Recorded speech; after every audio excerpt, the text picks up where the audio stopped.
Welcome everyone to the Zeiss Ophthalmic Virtual Experience. Today we'll be discussing retinal disease management and co-management, then and now. Joining us today are two esteemed clinicians, Dr. Geeta Lalwani out of Rocky Mountain Associates, Boulder, Colorado, and Marisa Perez out of Front Range Eye Associates in Broomfield, Colorado. Before we go into some retinal disease cases, Dr. Lalwani and Dr. Perez, could you please give us some insights into your respective practices? So my name is Marisa Perez. Thank you for that introduction, Hanayo. And I have most recently practiced for 8 years here at Front Range Eye Associates. We are a 5 OD doctor practice running 3 doctors on any given day. And then we also have a student extern that will rotate through our different schedules. And I actually head up the externship program here for that as well. With that, we do have the ability to practice comprehensive optometry with a little subspecialty of medical optometry, including co-management with various retina diseases, glaucoma, co-management with anterior segment, and fitting of specialty lenses, including scleral lenses, and are fortunate to have the use of many advanced technologies here to do so. My name is Geeta Lalwani. I am a retina specialist. I started my career in academic medicine, actually at Bascom Palmer on faculty for 5 years, before I now have transitioned to my own practice in Boulder, Colorado for the past 7 years. So it's hard to believe it's been 12 years in practice. We are now a small group practice, and we are strictly involved in the medical and surgical management of retinal diseases. With that, I think we'll get started. We are both paid consultants for Zeiss. However, the cases we're presenting today are our own cases. Please feel free as we go through to ask us any questions through the chat function. Marisa, I'll let you get started first. Sure. So this first case is somewhat of the epitome of co-management among many different specialties. So I'm excited to present this here. On this visit here in October of 2015, this 94-year-old Caucasian female came in to me, and I had been managing her glaucoma and a myriad of other things for the past year and a half or so. But at this point, she came in for her 6-month glaucoma monitoring. She was using Lumigan in the left eye, which is the eye of concern there, and Miro 128 in both eyes for the management of her anterior basement membrane dystrophy. As a backup story to this, we had co-managed with anterior segment specialist on her basement membrane dystrophy because her media was so unclear. Her VAs were wildly fluctuating and her corneas were just completely obstructed. So he did perform a superficial keratectomy there about a year prior to this. And in co-management of her dry eye disease due to this basement membrane dystrophy, we had opted to do punctal cauterization inferiorly, and I had implemented silicone plugs superiorly. So looking at her findings here on the next slide, on that day when she came into me, her VAs were reduced, but this was fairly consistent with what she had been seeing over the past year or so. So nothing alarming on that per se. Pressure is well controlled, and I'll get into her glaucoma management a little bit later in this presentation. As you can see, very asymmetric C to Ds there with that left eye being of concern and with temporal pallor. And there, if you look at the OCT to the right eye is demonstrating her geographic atrophy there in the raster. But the left eye, we do see some concerning details, including Breaks and Brooks membrane and subretinal fluid, indicating in my eyes that there was indeed a neovascular membrane. And of course, clinically, we were seeing some issues with that as well. So at this point, of course, the best option was to refer to retina. And I do like to consult, and in this case with her daughter as well as the patient, what I'm seeing, what their expectations could be when they do see the specialist, including possible treatments, as I know Dr. Lalwani's treatments fairly well now, co-managing several patients, and actually conveying that to the patient to provide them some comfort that, yes, I've had several patients who I have referred to this wonderful retinal specialist who have had the best structural outcomes. And I leave some of the expectations of vision and obviously structure and ultimately management to the discretion of the retinal specialist. So then we referred to Dr. Lalwani at this point. So I will say it's very helpful to me as a retina specialist when patients come in the door and they have some idea, especially in the case of wet macular degeneration, where treatment is relatively standardized, where patients are not shocked to have me be the first one to tell them that, yes, I'm going to put a needle in your eye. So I do find that very helpful, and then allows me to open up the conversation and move on from the initial shock to actually, as Marisa said, expectations in terms of treatment and follow-up, which is, much more intense given the anti-VEGF, treatment needed for anti-VEGF. So as you can see, as Marisa said, in this patient, when I see this OCT, I see intraretinal fluid in that large cyst in the center. I also see subretinal fluid as well as a PED. And we'll come back, we'll go through this story a little bit more. But I saw that patient, I immediately started them on anti-VEGF therapy. We initially, when I treat patients, I start them on monthly treatment until their OCTs become completely dry. And then typically, in most patients, roughly around 3 injections. And then as we move forward, I gradually increase that interval by 2 weeks at a time, from 4 to 5 weeks to 6 to 7 weeks to 8 to 9 weeks. As you can see here, this patient ended up at roughly an 8-week interval over the course of about it takes about a year to get to this point. In her case, we did try to extend to 10 weeks and realized that she would start developing too much intraretinal fluid and had to back down. So this is what I call the sweet spot of anti-VEGF therapy for her.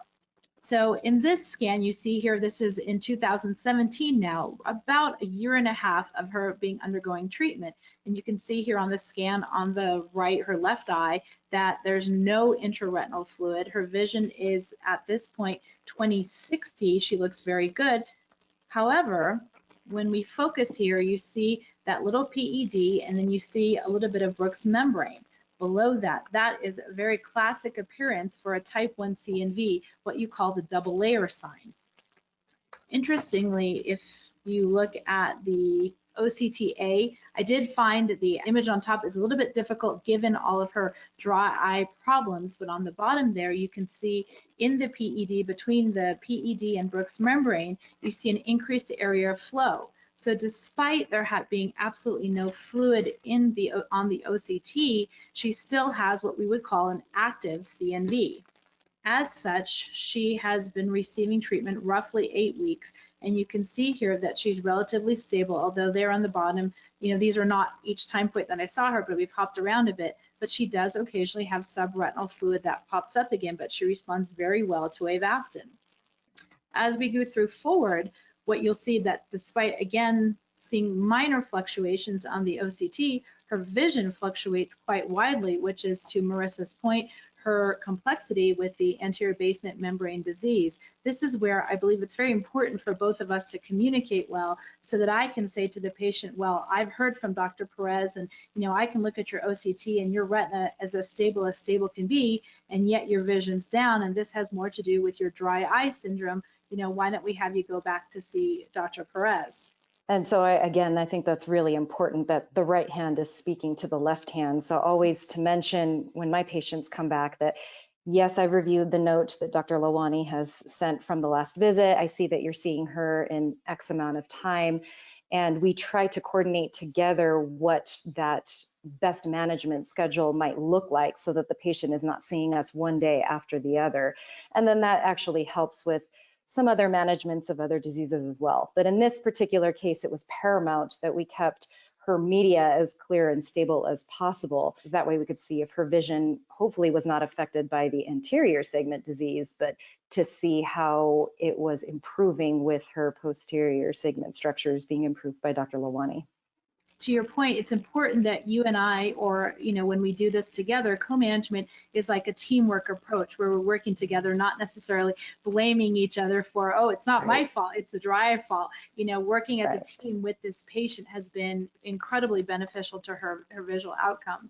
So going forward now, you see this patient still has this shallow PED. You still see Bruch's membrane. This is still very much an active CNV. She has required in treatments roughly every 8 weeks for the past almost 5 years. And lurking in the background, she still has this glaucoma picture, which Dr. Perez will speak to.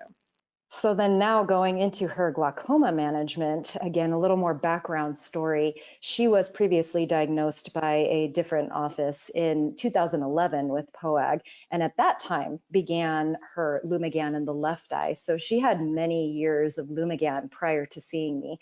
Sifting through those records, the pre-treatment pressure was 20, so I knew what we were working with. Again, at that visit in 2011 from the previous office, they had already seen quite an asymmetric damage appearance to that left eye and had noted temporal pallor. So again, it's nice to know what I was working with at that point.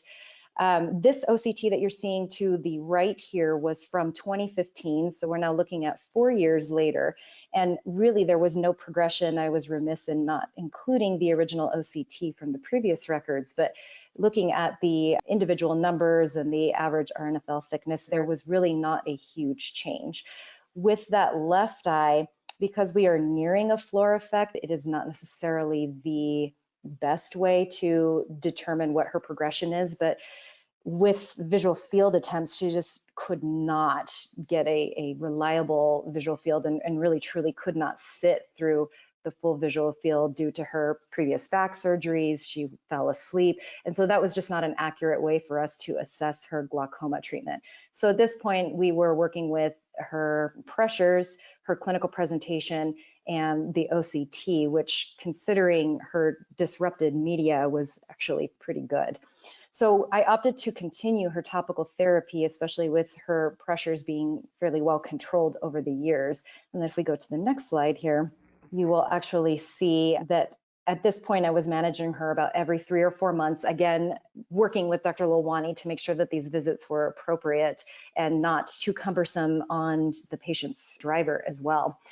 And so in 2019, when I saw her, she had, and her daughter had confirmed that she was very non-compliant on her drops. And this was due to limited dexterity. She was still living on her own with assisted living, but within her own apartment. And her daughter would go over every few days to help her with things, but obviously could not monitor her completely with her drops. And so at this point, they were only reporting using the drops every few weeks, which is certainly not efficient in managing either the glaucoma or the anterior basement membrane. In that January visit, her pressures were still well controlled, surprisingly, and she reported as her drop being 1 week prior. So I decided at this point to see what her pressures would do on a drug holiday, considering that over the past, let's see, 8 years now, her OCT remained stable, her clinical presentation remained stable, and her pressures remained stable. So I opted to see her in a couple of months, and when we did see her back, which was indeed more than a couple of months, that pressure remained low still. So I was encouraged at this point to either consider SLT, which is something that I had discussed with her care provider, her daughter, and the patient as well.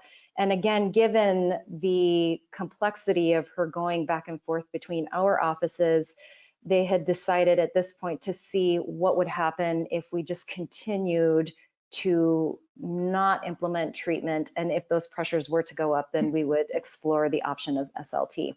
But as you can see through her subsequent visits there, her range has remained relatively stable. And then if you look at her OCTs here, the OCT on the left there is from 2019. And at that point, again, compared to the 2015 OCT, it was really stable. So the right eye is still doing relatively well with no change in the average RNFL, and that left eye I can speak to the same. Even though you are seeing superior and inferior defects, those were again very stable. If you're looking at the GPA analysis to the right, you can see that that graph analysis looks relatively flat. So in summary, though, this is now a woman who's now 99 years old. I believe she turns 100 in October of this year. Her vision in the left eye has maintained at roughly about 20/80. She's had 29 injections since we first met her back in October 2015. But what is important is that this was her initial spectral domain image in 2015 in the right eye. This is now her left eye, and I apologize, it's off center, but that is because her vision has declined over this 5-year period, or well, 3-year period here, from 2060 to count fingers because of her progression of her dry AMD in what used to be her good eye. So it speaks to Marisa's point that we need to actively manage not only her wet AMD, her glaucoma, and her anterior basement membrane disease, because what used to be her weaker eye is now her only eye.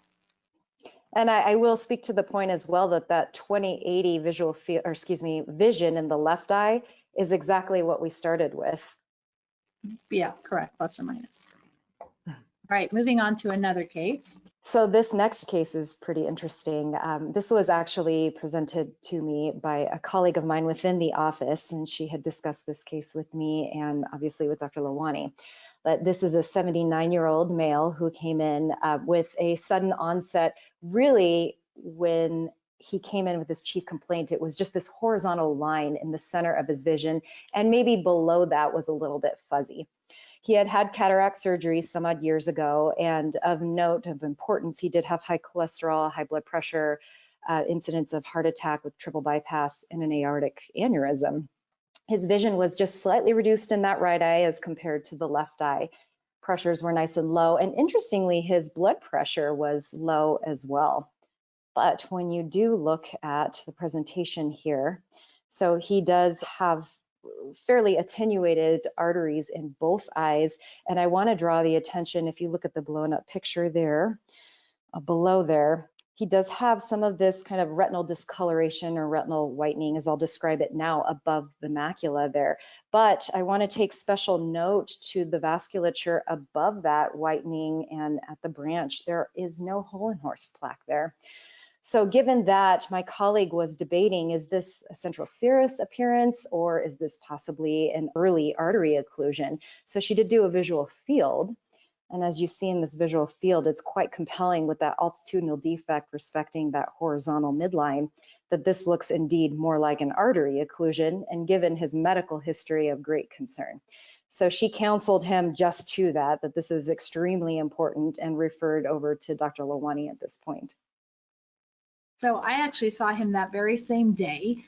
He came in initially describing a curtain over his vision. As you can imagine, as a retina specialist, we thought that this was going to be a retinal detachment. Clearly not, as Marisa showed you. His vision is quite good. His anterior segment exam, unremarkable. She's already discussed his medical history. When we looked at the OCT is fairly unremarkable. I didn't see anything here that I was really worried about in the foveal scan.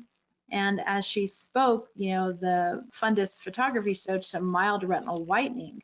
But when you look up close, you see here very clearly a Hollenhurst plaque now with some box scarring of the vessels downstream from that.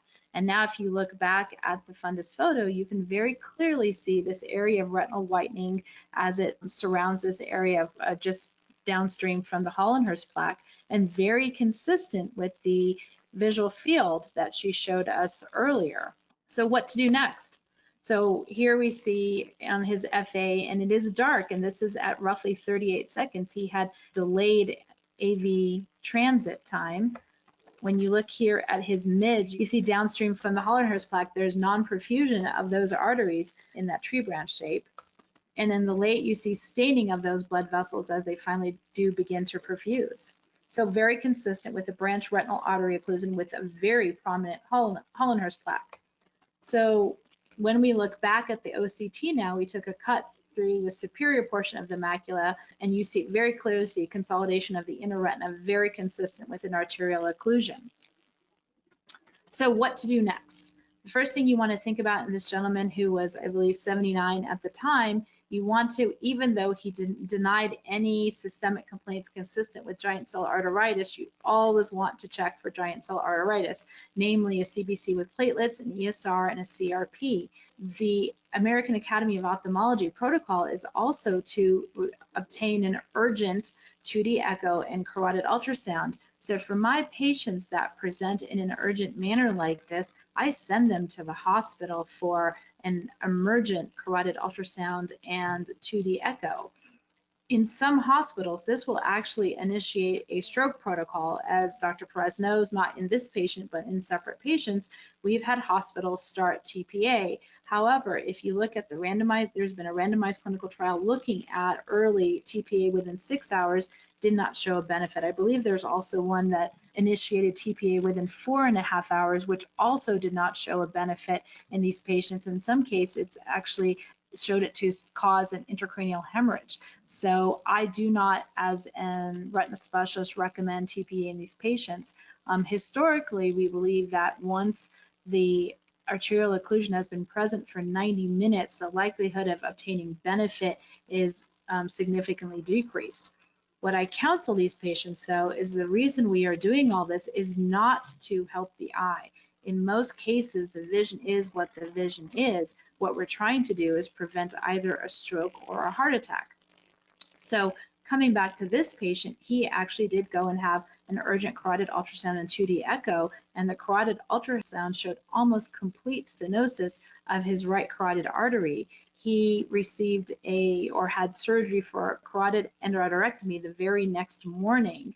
I saw him 6 weeks later. He was very pleased to be alive and very thankful to be alive and not having had a stroke. But this is the incidence of stroke within the first month of a presentation like this is quite high, and that is the reason for obtaining these tests in the hospital urgently. His vision, he felt like, had improved, even though the inferior dark area was still present. He felt like it was getting smaller. Notably, these patients need to be followed for the development of neovascularization of both the iris and the angle leading to glaucoma, much less likely in a branch retinal arterial occlusion versus a central retinal arterial occlusion, but still enough that they need to be followed. So in this case, I followed this patient for several months before returning him to Dr. Perez.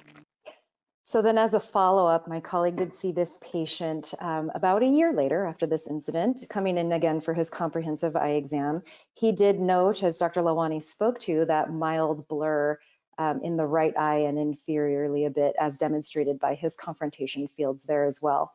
However, on presentation in this next slide too, you can see that he has the expected Hollenhorst plaque on the right side there with reduced whitening above the macula there. However, on the left eye now in the inferior temporal arcades, he has a new Hollenhorst plaque there you can see above the left eye picture. So at this point, my colleague referred him urgently back to his primary care doctor as well as his vascular surgeon for reevaluation of that left carotid. So to my knowledge, he's doing quite well. I did want to make one note, going backwards. If this patient had been younger, the other thing that we would think to do would be to do a hypercoagulable workup. There are certain syndromes, particularly Susac syndrome, which causes occlusions both cerebral, retinal, and in the ears that they would need to be worked up. But if patients 50 or younger, we would typically do a pretty extensive hypercoagulable workup assessing these patients. On to our last case here. And this is something I'm sure that the majority of you have faced in your office. So I wanted to take note at how we co-manage this particular type of patient. But this was a 57-year-old female who presented to our office. I did not see her at this time, but she had come in again for her regular examination with the complaint of an occasional floater. She did have history of myopia. Her vision in the left eye was 20/30 at that time, fully corrected in the right eye. Pressure's normal, but she did have on confrontation this inferior nasal defect. Here you can very clearly see that nice detachment there in the left eye superior temporal, warranting most certainly a referral to our local friendly retinal specialist here in Dr. Lalwani. Again, I want to stress that in these patients that we like to give them some sort of expectation. So again, to eliminate that shock factor, as Dr. Lalwani had explained earlier. So she has a fairly good prognosis with it not coming near the macula as of yet or optic nerve. So we say that we have addressed this early enough to have a very good outcome with, of course, Dr. Lalwani having the ultimate consultation on that. So this was pretty fun for me because this happens to be a teacher at my daughter's school. So it was kind of a shock when she showed up. But we looked at this, and if you look very closely here along the edge, and it doesn't show up as well in the photos as it does in the actual examination, she had the beginnings of a demarcation line that went around the retinal detachment. This is very consistent with her really being relatively asymptomatic. So because of this, even though, as Dr. Perez said, it's quite a significant amount of subretinal fluid in the retinal detachment, we opted to do laser because this has been present for quite some time. So here you see in the after picture, after I've placed laser that's gone completely around it, I follow these patients typically for the first couple of months after I place the laser, and then I have them return to their optometrist, in this case, Dr. Perez's practice, for monitoring. She was stable for 20 months. And then unfortunately, On a Sunday night at 9 p.m., I happened to be the doctor on call taking this particular call. She had described her history to me. I had access to her records from home, and she was able to describe to me that she did have a new floater in the left eye. She had thought she had seen a flash, but it hadn't recurred. So I specifically asked her, is this obstructing your vision greatly from what your vision was before? She reported no to me. And then I also asked her if she could see clearly through either side of the floater, and she said yes. So at this point, I had opted to say, well, let's go ahead and see you first thing in the morning tomorrow morning. It's now 9 o'clock, so we'll see at 8:30 in the morning, and definitely be prepared to dilate because we want to check out that retina and make sure that everything's stable, especially considering your history. So unfortunately, you can see here when she presented in office, she did note flashes through the night and a filmy vision through the left side of her visual field. At that point, her vision had progressed to hand motion, and you can see here why. She has this very large detachment encompassing now the macula and through to the optic nerve there. So immediate referral over to Dr. Lalwani. So again, I saw this patient the same day. I think Dr. Perez's group saw them in the morning. I saw them in the afternoon. And obviously she has a retinal detachment. Given her history of the previous, chronic retinal detachment with laser placed, I opt to do a buccal vitrectomy in these patients. I think it gives extra support. I worry about the possibility of proliferative vitreoretinopathy. So she went and buccal vitrectomy with laser and gas the next morning. She did very well. So when I like to speak to this because this relationship between myself and Dr. Perez's group has made it very helpful. I explained to the patient, I use a wallpaper analogy, that your wallpapers come off the wall. My job as a retina specialist is to put the wallpaper back up on the wall. And I explained to them how we're going to do that. What I also explain is that I don't have control over what the vision is going to be once we do this. I can only control the anatomy to the best of my ability. And at some point, what the vision is the vision is. I expect it to be a whole lot better than hand motions, but I cannot control how closely the vision is going to get back to its previous, especially in a macula off retinal detachment. That's why I think it's very important for us to have a good relationship so we're both equally setting the patient's expectations correctly. Yes, definitely, Dr. Lalwani. So to her point there, and I failed to mention this, but my colleague had given her a very guarded prognosis as far as vision expectations because it had reached to the macula.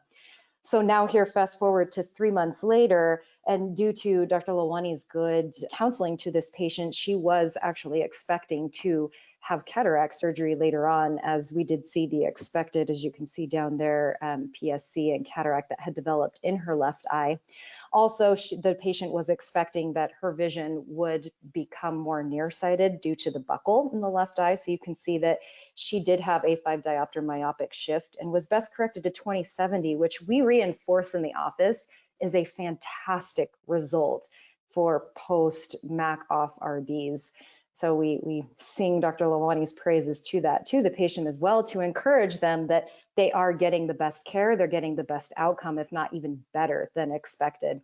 So here again, it's important to set these cautiously optimistic expectations for post-cataract surgery, detailing that if she does come out best corrected to 20/70, again, that's a phenomenal outcome, and she would have better quality 20/70 without the interference of that cataract coming in.